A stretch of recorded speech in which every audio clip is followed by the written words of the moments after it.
Hello everyone, welcome back to the channel. तो आप सभी कैसे हैं? कमेंट सेक्शन में जरूर बताएं। मैं अच्छी हूँ। तो चलिए आज की क्लास शुरू करते हैं। लास्ट क्लास में हमने ये पढ़ा था कि इनकम नेशनल इनकम को फाइंड आउट करने के कितने मेथड्स होते हैं। तो मैंने आपको समझाया था 3 मेथड्स होते हैं नेशनल इनकम को फाइंड आउट करने के। इनकम मेथड, एक्सपेंडिचर मेथड और वैल्यू एडेड मेथड। कल हमने यानी कि लास्ट क्लास में हमने इनकम मेथड को अच्छे से समझा था। आई होप आपको अच्छे से समझ में आ गया होगा कि इसमें कौन कौन से एलिमेंट्स को इंक्लूड किया गया था। आज हम स्टार्ट करेंगे अपना एक्सपेंडिचर मेथड और वैल्यू एडेड मेथड। 2 मेथड्स को मैं इस वीडियो में कवर करूंगी। तो बच्चों मैं स्टार्ट करती हूँ। मैंने आपको ये बताया था कि इनकम मेथड में हम क्या करते हैं, सारी इनकम को ऐड करते हैं। जितने सेक्टर से हमें इनकम हो रही है हम सबको क्या करते थे, ऐड करते थे। जैसे profits, rent and royalty, interest, है ना, गवर्नमेंट एम्प्लॉइज की सैलरीज, वेजेस, इन सबको हमने क्या किया था, प्लस किया था, क्योंकि वो इनकम थी। अब एक्सपेंडिचर मेथड में हम क्या प्लस करेंगे, सबके एक्सपेंसेस। मैंने आपको chapter circular flow of income में ये बताया था कि 2 सेक्टर्स होते हैं, एक तरफ हाउस होल्ड, एक तरफ फर्म। क्या होता है, अगर हाउस होल्ड जितना खर्चा कर रही है फर्म का उतना ही इनकम हो रहा है। जैसे कि अगर मैं कुछ खर्चा करूंगी, सपोज मैंने 100 रुपए का खर्चा किया, तो सामने जो प्रोड्यूसर है या जो शॉपकीपर है उसका कितने रुपए का इनकम होगा, 100 रुपए का।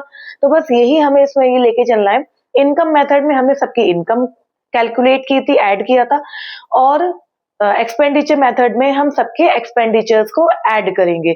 तो अल्टीमेटली हो ही वही रहा है, जितनी इनकम हो रही है उतना ही जितनी एक्सपेंडिचर हो रहा है उतनी ही इनकम हो रही है। तो एक्सपेंडिचर मेथड में हम सबकी एक्सपेंसेस को ऐड करेंगे। तो चलिए स्टार्ट करते हैं हमारा आज का एक्सपेंडिचर मेथड।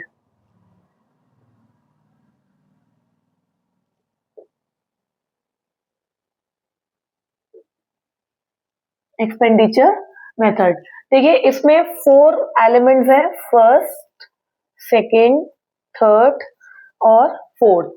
फर्स्ट एलिमेंट है गवर्नमेंट फाइनल कंजम्पशन एक्सपेंडिचर। अब देखिए, मैंने आपको बताया एक्सपेंडिचर यानी कि हमें खर्चे जोड़ने हैं। तो जितने भी खर्चे सरकार करती है अपने सरकार के जो होते हैं, अपने एम्प्लॉयर्स को सैलरी पे करना, सरकार सब्सिडीज भी प्रोवाइड कराती है, और अगर कोई भी इंटरेस्ट वगैरह देना है, ये सरकार को कुछ भी पेमेंट करना है, तो वो सारा का सारा किस में आएगा, गवर्नमेंट फाइनल कंजम्पशन एक्सपेंडिचर में। सेकंड होता है gross domestic capital formation. Capital मतलब इन्वेस्टमेंट। सरकार जो भी खर्चा कर रही है इन्वेस्टमेंट में, किसी भी चीज में इन्वेस्ट कर रही है, कोई कैपिटल असेट परचेज कर रही है या कुछ भी है, तो वो किस में जाएगा, ग्रॉस डोमेस्टिक कैपिटल फॉर्मेशन में। इसमें ये इंक्लूड होता है। इसमें 2 एस्पेक्ट है। अगर आपको क्वेश्चन में डायरेक्टली गिवन ना हो तो 2 एस्पेक्ट है। एक तो यही gross domestic fixed capital formation. Fixed मतलब वो खर्चा, वो इन्वेस्टमेंट जो फिक्स्ड असेट्स पे किया गया है, फिक्स्ड कैपिटल फॉर्मेशन। और सेकंड है, इसमें हम क्या करेंगे, चेंज इन स्टॉक को प्लस कर देंगे। चेंज इन स्टॉक, अगर कोई स्टॉक वगैरह लिया है तो ये कैसे निकलेगा, closing stock minus opening stock, ये इसका फॉर्मूला है। ओपनिंग स्टॉक, जो भी क्लोजिंग स्टॉक क्वेश्चन में गिवन होगा उसमें से ओपनिंग स्टॉक माइनस कर देंगे, तो चेंज इन स्टॉक निकल आएगा, वो हम फिक्स्ड कैपिटल फॉर्मेशन में प्लस कर देंगे, तो हमारा ये क्रॉस डोमेस्टिक कैपिटल फॉर्मेशन निकल के आ जाएगा। अगर आपको डायरेक्टली गिवन है तो अच्छा, नहीं है तो हम ऐसे फाइंड आउट करेंगे। अब एक चीज और, ये इसके भी 3 हैंडल्स हैं या 3 एलिमेंट्स हैं कि कौन कौन से फिक्स्ड कैपिटल मतलब किस किस एरिया में सरकार जो है खर्चा या इन्वेस्टमेंट करती है। तो एक तो खुद का गवर्नमेंट में, गवर्नमेंट के लिए हॉस्पिटल्स बनवा रही है, ब्रिजेस हो गए, डैम्स हो गए, जो भी गवर्नमेंट बन रही है। फर्म्स अपने इन्वेस्टमेंट के लिए, अपने कैपिटल फॉर्मेशन के लिए जो खर्चा कर रहे हैं वो। और हाउस होल्ड में रेजिडेंशियल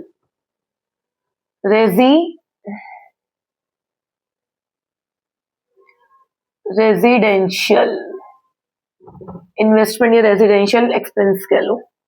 इसमें वो आएगा जो हम लोग हो गए, जो हम हाउस होल्ड हैं, हम जो अपना खुद का घर बना रहे हैं या हम कोई इन्वेस्टमेंट कर रहे हैं, तो वो इसमें इंक्लूड होंगे। ये क्वेश्चन के लिए नहीं है, ये बहुत डीप है, बट मैंने आपको समझा दिया कि आपको हर एक चैप्टर, हर एक पॉइंट समझ में आना चाहिए, कुछ भी छूटना नहीं चाहिए, इसलिए मैंने आपको समझा दिया है। नेक्स्ट है नेट एक्सपोर्ट्स। नेट एक्सपोर्ट्स कैसे निकलते हैं? Export minus import, X stand for exports, M stand for imports, यानी कि फॉरेन कंट्रीज से जो हमारे पास एक्सपेंडिचर हो रहा है वो नेट एक्सपोर्ट्स, और लास्ट आएगा प्राइवेट फाइनल कंजम्पशन एक्सपेंडिचर, यानी कि इसमें हम लोग आ गए, हाउस होल्ड आ गए सारे के सारे, कि वो अपने खुद के लिए प्राइवेटली वो क्या खर्चा कर रहे हैं, हमारा हम जो भी अपने लिए खर्चा कर रहे हैं वो इसमें आ गए। तो ये 4 एलिमेंट्स हैं जिसको हमें ऐड करना है और हमें एक्सपेंडिचर मेथड से नेशनल इनकम को निकालना है। अच्छा, इसमें मैंने आपको बताया था इनकम मेथड में हम क्या निकाल रहे थे, एनडीपी एट एफसी निकाल रहे थे, क्योंकि इनकम को जोड़ रहे थे। इसमें जो हमारी निकलती है वो ये निकलती है जीडीपी एट एमपी, क्योंकि एक्सपेंडिचर की है तो हम इसलिए मार्केट प्राइस को लेके चलेंगे, क्योंकि हम एक्सपेंडिचर कर रहे हैं, एक्सपेंडिचर में सारे टैक्सेस इंक्लूड होते हैं, इसलिए मार्केट प्राइस को लेके चलेंगे। तो यहां से क्या निकल के आएगी, हमारी जीडीपी एट एमपी निकल के आएगी ग्रॉस वैल्यू पे। बस हमें इसमें से नेशनल इनकम निकालनी है, तो बस वही ग्रॉस से हमें नेट पे जाना होगा। तो हम क्या करेंगे, मैंने आपको बताया था, डेप्रिसिएशन प्लस करेंगे, माइनस करेंगे। डोमेस्टिक से नेशनल में जाना होगा तो एनएफआई प्लस करेंगे, माइनस करेंगे, बस वो सारी वैल्यूज करके हम नेशनल इनकम को फाइंड आउट कर लेंगे। तो ये एक एक्सपेंडिचर मेथड है जिसमें 4 कंपोनेंट्स हैं। गवर्नमेंट फाइनल कंजम्पशन एक्सपेंडिचर, के गवर्नमेंट का क्या एक्सपेंडिचर है, ग्रॉस डोमेस्टिक कैपिटल फॉर्मेशन, ये भी 2 पार्ट में है, फिक्स्ड कैपिटल पे और चेंज इन स्टॉक पे। और ये कितनों पे किया जाता है, गवर्नमेंट कितने पे, गवर्नमेंट, फर्म और रेजिडेंशियल एक्सपेंडिचर। नेट एक्सपोर्ट जो भी फॉरेन कंट्रीज का जो भी एक्सपेंडिचर है, और प्राइवेट फाइनल कंजम्पशन एक्सपेंडिचर, जितने भी प्राइवेट या हाउस होल्ड जो एक्सपेंडिचर कर रहे हैं वो इसमें सारा इंक्लूड करके जो वैल्यू निकल के आएगी वो होगी जीडीपी एट एमपी। तो समझ में आया? इसका एक निमोनिक बता देती हूँ मैं लर्न करने का, जिससे आपको थोड़ा सा इजी हो जाएगा। इसका निमोनिक है जी जी एन पी, जी जी एन पी, जी जी एन पी, बस इसको आपको ये ऐसे दिमाग में रखना है, जी जी एन पी। तो बस G government final consumption expenditure, G gross domestic capital formation, N मतलब नेट एक्सपोर्ट्स, पी मतलब प्राइवेट फाइनल कंजम्पशन एक्सपेंडिचर। तो ये एक निमोनिक हो गया जिससे आपको इजीली ये मेथड लर्न हो जाएगा, और जब हम न्यूमेरिकल करेंगे तो आपको और अच्छे से क्लियरिटी होती चलेगी कि किस मेथड से कैसे फाइंड आउट करना है। आई होप आपको ये इतना समझ में आ गया होगा। अब नेक्स्ट हम स्टार्ट करते हैं value added method. I hope आप सबको फिर अच्छे से एक्सपेंडिचर मेथड समझ में आ गया होगा। तो चलिए स्टार्ट करते हैं अब वैल्यू एडेड मेथड।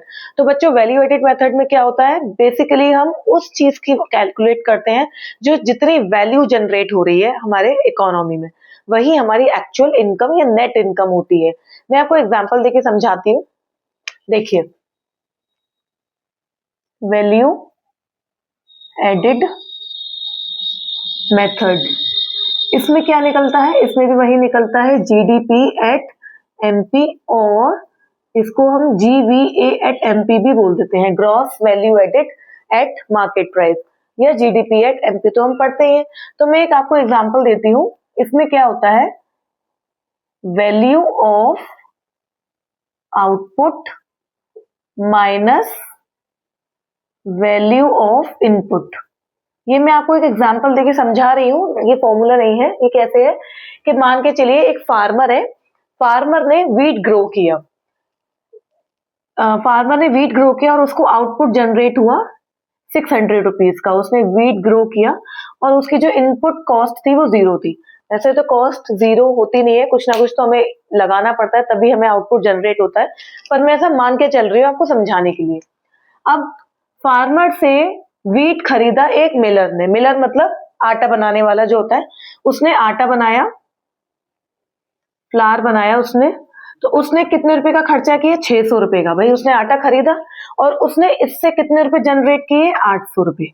600 रुपए उसने खर्च किया, आटा गेहूं खरीदा था और उसने उससे क्या बना दिया, आटा बना दिया जो मिलर ने खरीदा था। अब मिलर से खरीदा बेकर ने, बेकर को बिस्किट वगैरह बनाना है, तो अब बेकर ने कितने रुपए का खर्चा किया, 800 रुपए का, उसने इससे 1000 रुपए अर्न किए। कितने रुपए का अर्न किए, 1000 रुपए तो अर्न किए। तो अब इससे जनरेट होने वाली कॉस्ट, उसको बोलते हैं हम intermediate cost. Intermediate cost actually कितनी जनरेट हुई, यहां से तुम्हारा वैल्यू ऑफ आउटपुट निकल के आया, इसको हम फाइनल आउटपुट भी बोल देते हैं।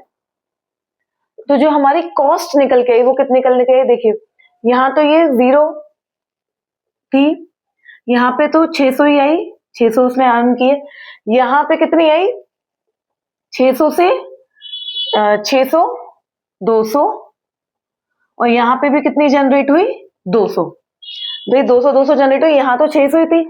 अब यहाँ उसने इतने का तो खर्चा किया ना 600 का, तो उसको एक्चुअल में जनरेट कितने हुए, 200 रुपए तो जनरेट हुए। अब यहाँ पे उसने 800 रुपए खर्च किए, 1000 रुपए उसको तभी तो मिले जब उसे 200 रुपए मिले। भाई उसने 800 रुपए लगाए तभी तो उसे 1000 रुपए की इनकम हुई, तो एक्चुअल नेट इनकम तो 200 की ही हुई ना। तो टोटल इनकम हमारी कितनी हुई, 1000 रुपए की। कितने रुपए की हुई, 1000 रुपए की। तो ये है हमारी एक्चुअली वैल्यू एडेड इनकम जो हमें लेनी होती है। अगर हम क्या करते हैं कि ये वाला इनकम ले लेते हैं, ये जितनी भी है, तो ये हमारी कितनी इनकम हो जाती है, 2400 रुपए। तो एक्चुअली में ये हमारी इनकम नहीं है, क्यों, क्योंकि 600 में ऑलरेडी हम ये इंक्लूड कर चुके हैं, 800 में 600, 800 में 1000 भी हम इंक्लूड कर चुके हैं। तो क्या होगा, हमारी डबल काउंटिंग कर रहे हैं, ये एक प्रॉब्लम अराइज होगी। तो ये एक्चुअल इनकम नहीं है, ये गलत है, इसको हमें ऐसे फाइंड आउट नहीं करना है। या तो हम वैल्यू एडिट करेंगे, जो मैंने ये 1000 निकाली, या फिर हम फाइनल आउटपुट वाला जो प्रोडक्ट है, जैसे कि बेकर वाली जो कॉस्ट है वो ले लेंगे, तो हमारी फाइनल आउटपुट, ये फाइनल जो भी फाइनल इनकम जो निकल के आएगी, वो ये फाइनल जो जनरेट हुई है वैल्यू वो निकल के आ जाएगी। तो ये मैंने आपको एग्जांपल देके समझाया। अब इसका फॉर्मूला कैसे लिखना है ये मैं आपको बताती हूँ। तो देखिए इसका फॉर्मूला कैसे निकला है, वही जीडीपी एट एमपी और जीवीए एट एमपी। अब इसका फॉर्मूला क्या है, value of output, value of output minus intermediate consumption. क्या माइनस कर देंगे, इंटरमीडिएट कंजम्पशन।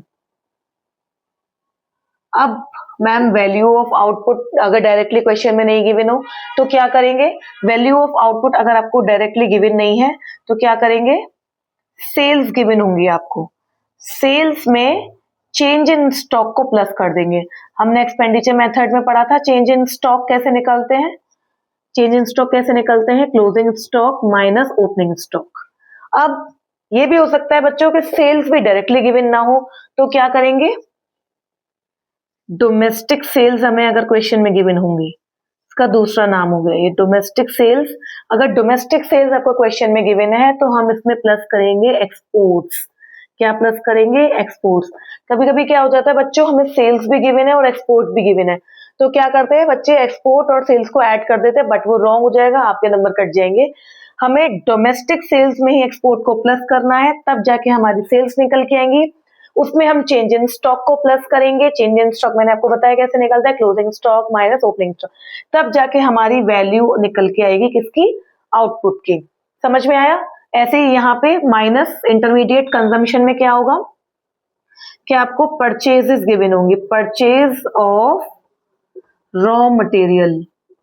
क्यों, क्योंकि हम फाइनल गुड्स इसमें नहीं लेंगे, सिर्फ इंटरमीडिएट गुड्स लेंगे। अब परचेजेस भी हो सकता है आपको गिवन हो क्वेश्चन में डोमेस्टिक के नाम से, तो डोमेस्टिक परचेज, क्योंकि वही परचेज जो हमारी इकोनॉमी में हो रही है, बट हमें नेशनल इनकम निकालनी है तो हमें इसमें फॉरेन वाली भी ऐड करनी पड़ेगी। तो अगर परचेजेस है तो हम इसमें इंपोर्ट्स को प्लस कर देंगे, सेल्स होंगी तो एक्सपोर्ट्स को प्लस करेंगे, ऑब्वियस सी बात है, और अगर परचेजेस हैं तो इंपोर्ट्स को प्लस करेंगे। तो डोमेस्टिक परचेज में इंपोर्ट्स को प्लस कर देंगे, तब हमारा निकल के आ जाएगा परचेजेस ऑफ रॉ मटेरियल, वही हमारा इंटरमीडिएट कंजम्पशन होगा। इसका अनदर नेम है जो मैंने आपको बताया। तो ये फॉर्मूला बेस्ड है, कैसे आपको वैल्यू एडेड मेथड से जीवीए या जीडीपी एट एमपी निकालनी है, फिर उसके बाद वही एनएनपी वाले के लिए हमें ग्रॉस से नेट में जाना होगा और डोमेस्टिक से नेशनल में जाना होगा, तो ये सारी चीजें करनी होंगी। अब आपको मैं 3 पॉइंट्स और बताती हूँ कि क्या क्या चीजें और इंक्लूड हो सकती हैं। तो point number 1, electricity. Electricity, maintenance, repairs will be included in intermediate consumption. Intermediate consumption, intermediate consumption में हम किस किस चीज को इंक्लूड करेंगे? इलेक्ट्रिसिटी पे, मेंटेनेंस पे या रिपेयर पे, अगर कोई परचेजिंग या कुछ हो रहा है तो हम इसमें इंक्लूड करेंगे। क्या इंक्लूड नहीं करेंगे? तो purchase of final goods. Final goods like machinery वगैरह, प्लांट्स वगैरह, ये प्लांट एंड मशीनरी या कोई भी फिक्स्ड एसेट फाइनल गुड, उसको हम इसमें इंक्लूड नहीं करेंगे। Purchase of final good is not included, क्योंकि हमें इंटरमीडिएट गुड लेना है, फाइनल गुड नहीं लेना है। और थर्ड पॉइंट में हम इंक्लूड करेंगे गुड्स प्रोड्यूस्ड या used for personal consumption is included in value of output। Value of output में जो भी गुड्स हमने प्रोड्यूस किए हैं, यूज करे हैं फॉर द सेल्फ कंजम्पशन या पर्सनल कंजम्पशन के लिए, वो हम वैल्यू ऑफ आउटपुट में इंक्लूड करेंगे। ये आपको 3 पॉइंट दिमाग में रखने हैं, माइंड में रखने हैं। जब हम क्वेश्चन करेंगे तो आपको यूज किए जाएंगे, क्या पता कुछ ऐसा गिवन हो जो इसमें इंक्लूड हो। तो इसीलिए मैंने आपको ये अभी से बता दिया है कि हम इसमें क्या क्या इंक्लूड करेंगे और क्या क्या एक्सक्लूड करेंगे। बस ये ध्यान रखना है कि फाइनल गुड कोई भी नहीं लेना, क्योंकि हम इंटरमीडिएट गुड्स की बात कर रहे हैं यहाँ पे। और वैल्यू ऑफ आउटपुट में सेल्स और चेंज इन स्टॉक, अगर डोमेस्टिक सेल गिवन है तो उसमें हमें एक्सपोर्ट प्लस करना है। ये सारी चीजें मैंने आपको बता दी। आई होप आपको ये अब वैल्यूएटेड मेथड अच्छे से समझ में आ गया होगा, एक्सपेंडिचर मेथड अच्छे से समझ में आ गया होगा और इनकम मेथड भी अच्छे से समझ में आ गया होगा। तो अगर नेक्स्ट क्लास में हम इसके न्यूमेरिकल्स करेंगे तो आपको और अच्छे से क्लियर हो जाएगा कि एक्चुअल क्या है। कॉपी पेन वगैरह सब लेके बैठिएगा। अच्छा, इसका स्क्रीनशॉट ले लीजिए जिससे आपको फर्दर याद रहे कि मैम ने क्या एक्सप्लेन किया था, और आपकी बुक्स में क्या है आप वहां से भी पढ़ लीजिएगा। तो आई होप आपने स्क्रीनशॉट ले लिया होगा।